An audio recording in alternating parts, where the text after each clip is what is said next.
Well, we're now joined live by retired Brigadier General Peter Zwack from Newport, Rhode Island. He's a former US Defense Attaché to Russia. Welcome to the News Hour.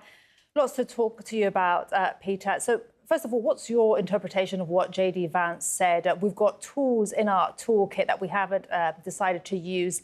And the White House then responded saying literally nothing J.D. Vance says here implies the use of nuclear weapons. But what do you think?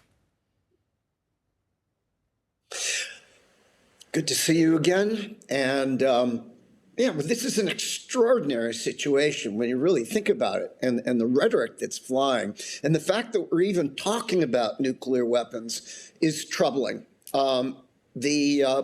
Basically, the countries in the region, us, Iran, others, have what we call nukes of various types. And just to suggest it, whether they're big bombs or little dirty bombs, it just opens up one's mind to even consider it, which is folly in itself. So I don't think the Americans have any intention to go nuclear.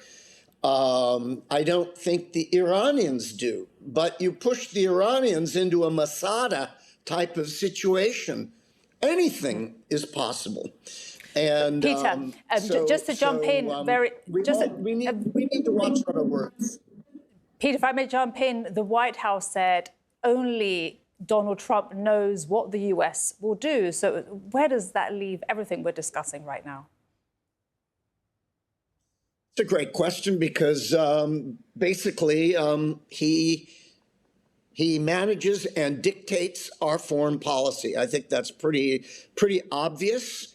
We have an interagency process where a lot of people are working on strategy, but in the end, if an idea pops into his head, like the deadline tonight, if he wants to do it, he'll do it.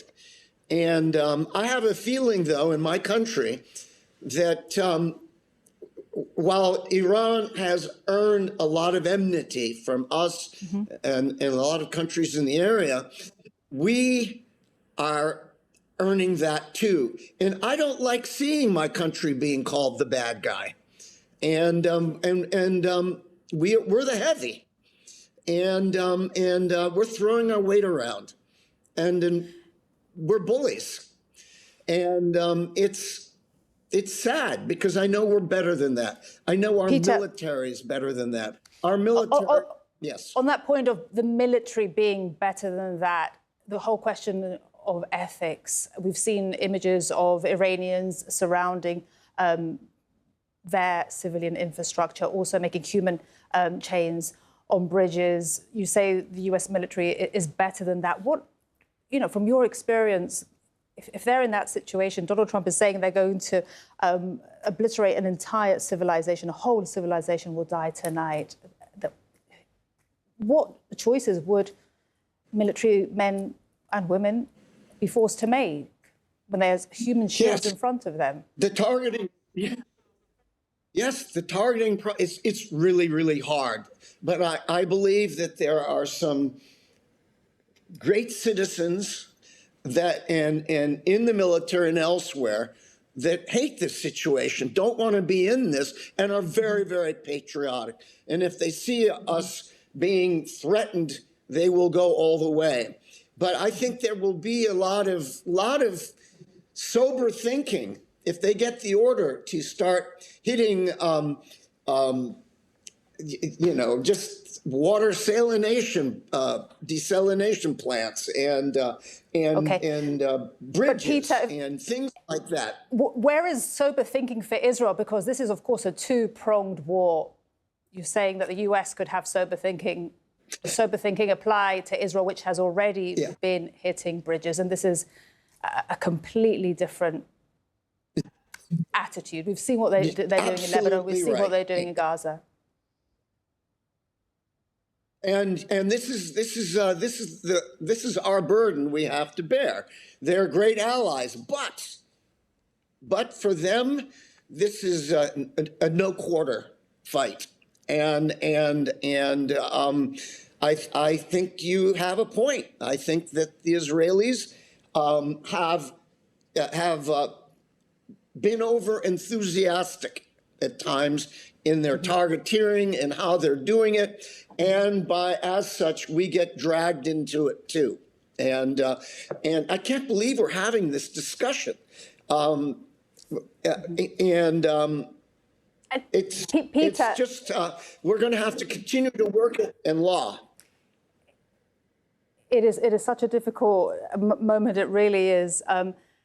But with your experience as a former military person, given what we were saying a few minutes ago, would you disobey your commander-in-chief if you had that human chain in front of you?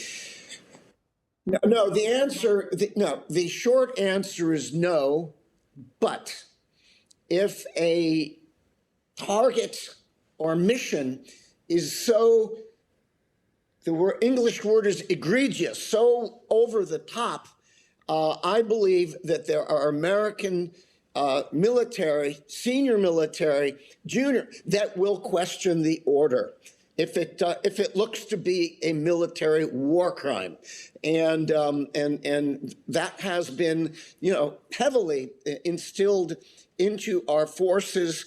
I don't think we're there yet, but the fact that, again, we're having these discussions, and I, as an American, are talking about it. I'm proud of our military, but when I was in Afghanistan, we had to make tough decisions on targeteering. I just want to know that we're making those tough decisions now, and I believe we are. Peter, we will leave it there, but it really is concerning when the US president says he doesn't care about war crimes. Thank you so much. I would love to keep speaking to you, Peter. Thank you so much. Peter Zwack speaking to us there from Newport, a former US Defense Attaché to Russia. Thank you. I agree. Thank you.